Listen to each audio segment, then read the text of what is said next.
आज अपन अपनी अगली क्लास में कक्षा 10 की प्रश्नावली 4 के ग्राफ के द्वारा रैखिक समीकरणों को हल करने का अगला प्रश्न लेते हैं। एग्जाम्पल नंबर 4 के अंदर अगला प्रश्न है, निम्न रैखिक समीकरण युग्म को आलेखीय विधि से हल कीजिए। समीकरण इसमें दी हुई है 2x + 4y = 10 और 3x + 6y = 12। इन दोनों समीकरणों को अपने को ग्राफ से हल करनी है, ग्राफ की सहायता से हल करनी है। तो देखिए दोनों समीकरणों को हम साथ साथ हल करने के लिए हमने बीच से लाइन खींच ली, दो भाग बना ली। पहली जो समीकरण अपने पास 2x + 4y = 10 ये लिखी, 2x + 4y = 10, इसको समीकरण नंबर 1 दे दिया। देखिए पूरे समीकरण में ये 2 है, 4 है और 10 है। इन तीनों गुणांकों के अंदर 2 का भाग जा रहा है, तो हमने 2 का भाग ले लिया। तो 2 का भाग यहाँ दिया, यहाँ बच गया केवल x, इसमें 2 का भाग दिया तो बच गया 2y और बराबर 10 में 2 का भाग दिया बच गया 5। तो इससे अपने पास सरल समीकरण हो गई x + 2y = 5। इससे अपने को केवल x का मान निकालना है, तो x के रूप में ज्ञात करने के लिए बाकी को हमने पक्षांतरण कर दिया। ये जो 2y था ये इसको पक्षांतरण करके इधर ले गए तो ये माइनस का हो गया और हो गया x = 5 - 2y। अब इस x = 5 - 2y के अंदर जैसे जैसे अपना y का मान रखेंगे वैसे वैसे अपने को x का मान प्राप्त होता जाएगा। तो हमने पहले लिखा कि y = 0 रखने पर y का मान कोई भी पूर्णांक रख सकते हैं, प्लस का, माइनस का या 0। तो y = 0 रखने पर तो y = 0 रखा इसके अंदर, तो x बराबर हो गया 5 - 2 गुणा y की जगह 0। तो अपने पास 5 का 5 और 2 को 0 से गुणा किया तो 0, 5 में से 0 गया तो 5, यानी y के बराबर 0 रखने पर अपने पास x के बराबर 5 आ गया। तो ये पहला मान तो अपने सारे में लिख दिया इसको कि y के बराबर 0 रखा तो x का मान आया 5।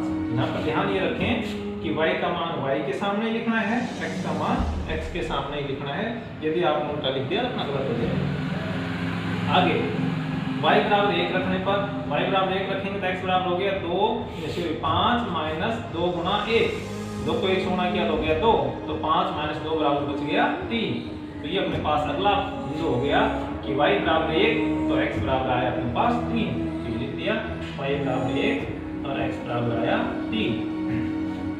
आगे y = 2 रखने पर x = 5 - 2 गुणा 2, क्योंकि y का मान 2 है तो 2 दूनी 4, तो 5 - 4, तो 5 में से 4 घटाया तो बच गया 1। तो अपने पास ये तीसरा मान हो गया कि y के बराबर जो अपने 2 रखा तो x का मान आया अपने पास 1।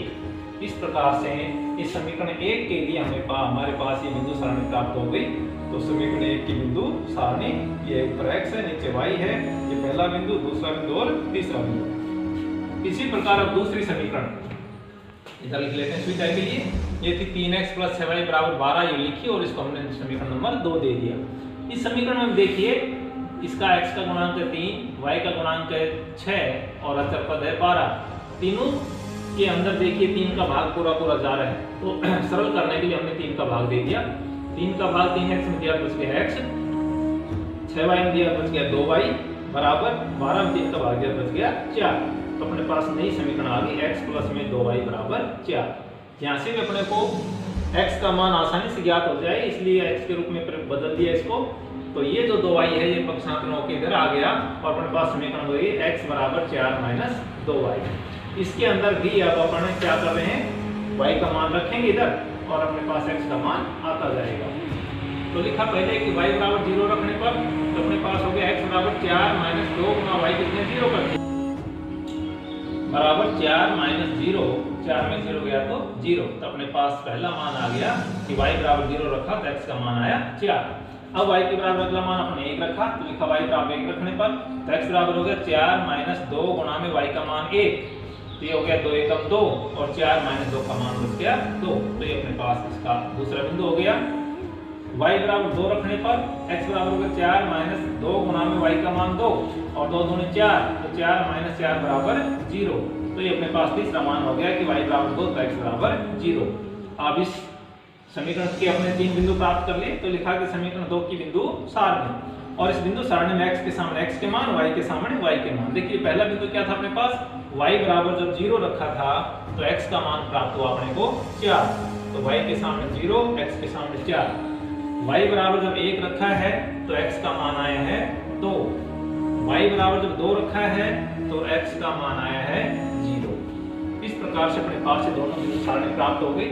अब इन बिंदु सारणियों की सहायता से हम इनको, इससे अपने पास एक ग्राफ प्राप्त होगा, दूसरी लाइन इससे प्राप्त होगी, और फिर देखते हैं दोनों लाइनों की स्थिति क्या होती है। इस प्रकार का ग्राफ आपके पास पन्ने में बना हुआ होगा। इस ग्राफ के बीच हमने एक लाइन पेंसिल के हिसाब से इस लाइन के ऊपर खींच लेते हैं। ये अपने पास इसका y x बन गया, और इसी प्रकार एक लाइन बीच इधर खींच लेते हैं। ये इसका ध्यान है कि ये लाइन इन लाइनों के ऊपर से है। जो मोटी लाइन अपने पास ग्राफ में खींची हुई है, ये x अक्ष हो गया। इधर ये x, इधर ये x डैश, ऊपर y और नीचे ये y डैश। ये x अक्ष कहलाता है। ये y अक्ष, दोनों अक्ष इस बिंदु पर काटते हैं तो मूल बिंदु O, जिसके निर्देशांक होते हैं 0 0। अब देखिए इस सारणी के अंदर अपने पास सबसे अधिकतम बड़ी संख्या 5 है, तो अपने पास काफी पर्याप्त मात्रा में खाने हैं। तो हम प्रत्येक खाने का पैमाना 1 ले लेते हैं। तो यहाँ पर 1 2 3 4 5 इस प्रकार आते जाएंगे। मैं आपको लिखने में सुविधा रहे इसलिए एक को नहीं लिख के सीधा 2 लिख रहा हूँ, फिर 3 को छोड़ के 4 लिख रहा हूँ, 5 को छोड़ के 6 लिख रहा हूँ। इसी प्रकार इधर आ जाएगा -1 -2, -3 के बाद ये -4, -5 के बाद -6। ऊपर की साइड में प्लस के 1 को छोड़ के यहाँ लिख दिया 2, 3 और ये 4, 5 और ये 6। नीचे इसी प्रकार -1, ये -2, ये -3 और ये -4, -5 और ये -6। इस प्रकार से अपने इनके ऊपर पैमाने का अंकन कर लिया। अब पैमाने का अंकन करने के बाद देखिए पहली सारणी में पहला बिंदु था x का मान 5 और y का मान 0। तो देखिए x का मान 5 कहाँ होगा, ये x है, इसके ऊपर ये 2 3 4 और ये बिंदु है 5, और y का 0 यही है। तो x पर 5 की लाइन ये खड़ी लाइन है और y के 0 की ये लाइन है। दोनों लाइनें इस बिंदु पर यहीं पर मिल रही हैं, तो यहाँ हमने गोला लगाया और इसके ऊपर लिख दिया 5 0। ध्यान रहे हमेशा पहले x का मान लिखा जाता है, बाद में y का मान, और इन छोटे ब्रैकेट में बंद करते हैं। दूसरा बिंदु है देखिए 3 1, x का 3 y का 1। तो x का ये 1 2 3 और y का 1 यहाँ पर होगा, तो ये y के 1 की लाइन ये जाएगी और x के 3 की लाइन ये जाएगी, और ये दोनों लाइनें इस बिंदु पर मिलेंगी। देखिए 3 की लाइन, ये 1 लाइन यहाँ पर मिलेंगी, और इस बिंदु का अपने निर्देशांक लिख दिया 3 1।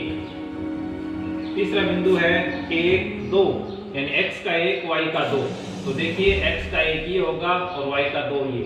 1 की लाइन ये जाएगी, 2 की लाइन ये, और अपने पास ये बिंदु है 1 2, इस पर लिख दिया 1 2। ये तीनों बिंदु अपने को प्राप्त हो गए। यदि अपने बिंदु सही हैं तो तीनों एक ही सिद्ध में होंगे। स्केल की सहायता से इन तीनों बिंदुओं को हम मिला देंगे। तो ये मैं हाथ से मिला रहा हूँ, आप स्केल का प्रयोग करेंगे तो ये तीनों बिंदुओं को मिलाते हुए इस प्रकार से एक सीधी लाइन हम खींच देंगे। इसे दोनों तरफ बढ़ा करके तीर के निशान लगा देंगे, और ये जो समीकरण है, लाइन है, ये इस सारणी की है, और ये सारणी हमें समीकरण नंबर 1 से प्राप्त हुई है। तो ये जो समीकरण 1 है 2x + 4y = 10, ये इसके ऊपर लिख देंगे। तो ये अपने पास है 2x + 4y = 10। इस समीकरण की ये रेखा है, ये समीकरण इसके ऊपर इंगित कर दी। अब दूसरी समीकरण का पहला बिंदु है 4 0, x का 4 y का 0। तो देखिए x का 4 बिंदु अपने पास ये है और y का 0 ये है, तो ये दोनों बिंदु यहाँ पर मिल जाएंगे, और ये मैंने लिख दिया इसका 4 0। दूसरा बिंदु है 2 1, x का 2 y का 1। तो देखिए x का 2 और y का 1 ये दोनों भी यहाँ पर इस बिंदु पर मिलेंगे। तो ये बिंदु देखिए बिल्कुल बिंदु जगह कम बच रही है, तो ये है 2 1। और तीसरा है 0 2, x का 0 ये रहा और y का 2 ये रहा। तो ये लाइन इसकी हो गई, ये हो गया 0 2। और इन तीनों बिंदु देखिए एक सीधी लाइन में हैं, इनको हम स्केल की सहायता से मिला देंगे और हमें एक ये लाइन प्राप्त होती है। मिलाने पर ये रेखा प्राप्त हो रही है, और ये रेखा इस पहले वाली रेखा के देखिए समांतर है, इसमें हमने यहाँ पर लगानी है तो इधर लिख देते हैं। ये जो रेखा प्राप्त हुई है इस सारणी से हुई है और ये सारणी हमारे पास समीकरण 3x + 6y = 12 की है, तो हमने इधर लिख दिया कि 3x + 6y = 12। अब यहाँ पर हमने देखा कि दोनों जो रेखाएं हैं वो परस्पर समांतर हैं, एक दूसरे को कहीं पर भी नहीं काटेंगी। जब एक दूसरे को कहीं पर भी नहीं काटेंगी, इसका अर्थ है कि समीकरण का कोई हल नहीं होगा, क्योंकि दोनों रेखाएं समांतर हैं और समांतर रेखाएं अनंत तक समांतर ही रहती हैं। तो हम यहाँ पर लिख देंगे कोई हल नहीं।